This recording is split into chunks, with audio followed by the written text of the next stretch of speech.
Hello tout le monde, j'espère que vous allez bien. On se retrouve pour une nouvelle vidéo dans ma cuisine, changement de décor.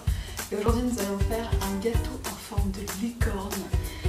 J'ai posté récemment une photo sur Instagram et vous aviez adoré. Alors je me suis dit pourquoi pas reproduire un tuto sur ma chaîne YouTube. J'espère que ça vous plaira. Allez, suivez-moi.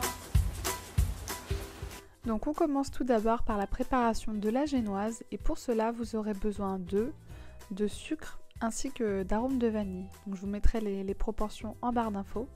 Personnellement j'utilise un robot puisque j'en ai un et que je suis un peu feignante, mais vous pouvez très bien utiliser un batteur électrique, ça fera très bien l'affaire. Donc là on part pour 10 minutes voire 12, personnellement je mets 12 minutes de fouettage si je puis dire, et donc le mélange ainsi obtenu doit doubler de volume voire tripler et blanchir. Pendant ce temps je vais venir chemiser mes moules. Donc pour cela je vais y déposer du beurre afin d'y coller du papier sulfurisé.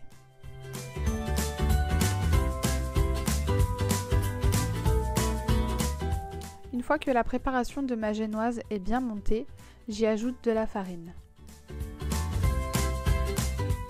que j'incorpore délicatement à ma préparation à l'aide d'une maryse. Puis je dépose cet appareil dans mes deux moules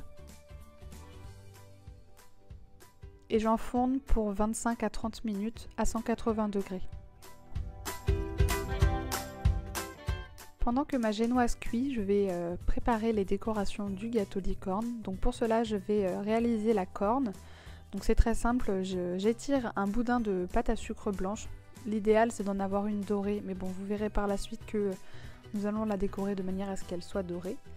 Et donc l'idée c'est de faire un boudin qui soit dégressif, c'est-à-dire qu'il soit plus large d'un côté que de l'autre afin que la corne soit très régulière.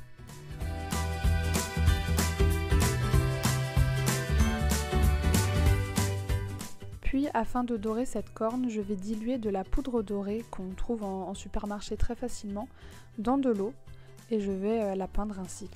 Je vais ensuite réaliser les oreilles de ma licorne, donc pour cela c'est très simple, j'étale de la pâte à sucre sur mon plan de travail. Puis je les découpe grâce à un pochoir que j'ai réalisé ultérieurement.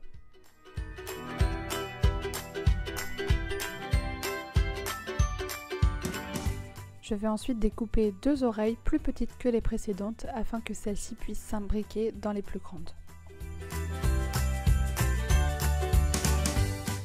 Puis je découpe les deux yeux de ma licorne grâce une fois de plus à mon pochoir. Je dépose ensuite à l'aide d'un pinceau un petit peu d'eau sur mes grandes oreilles, puis je vais venir y coller les deux plus petites que j'ai dorées comme la corne de la licorne.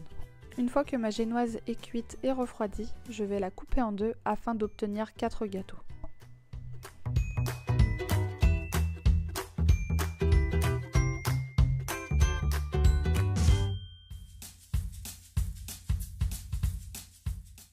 Je passe ensuite à la préparation de ma crème mascarpone et pour cela j'ai besoin de sucre glace, de mascarpone ainsi que de crème liquide 30% de matière grasse. Je vais fouetter le tout sur vitesse moyenne pendant environ 2 minutes afin d'obtenir une belle crème montée. Je vais ensuite déposer donc une couche de crème mascarpone sur ma première tranche de gâteau et y déposer les framboises.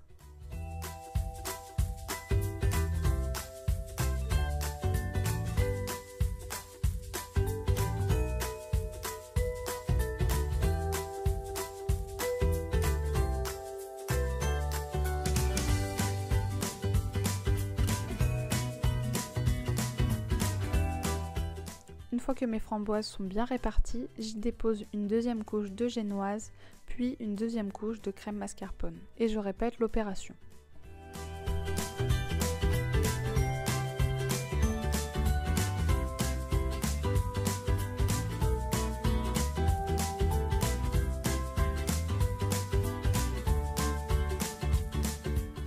Une fois ces étapes terminées, je vais venir vider ma poche à douille sur mon gâteau afin de le recouvrir entièrement.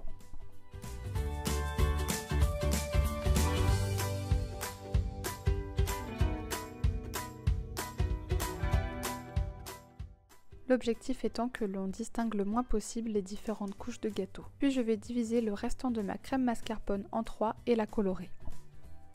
Vient ensuite mon moment préféré, c'est donc la décoration. Donc pour commencer, je dépose ma corne, mes oreilles ainsi que mes yeux. Et je vais venir créer une jolie crinière à cette licorne en alternant les différentes couleurs.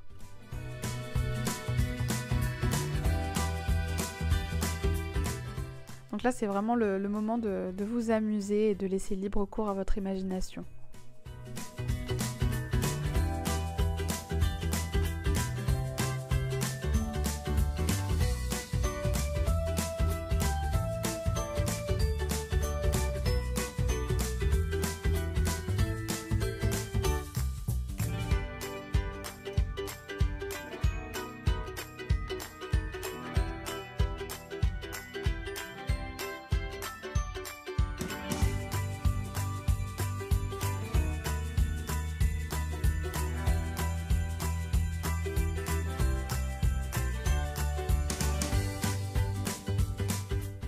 Et voilà le résultat final. Donc je n'ai pas la prétention d'être une grande pâtissière, mais du moins je fais du mieux que je peux.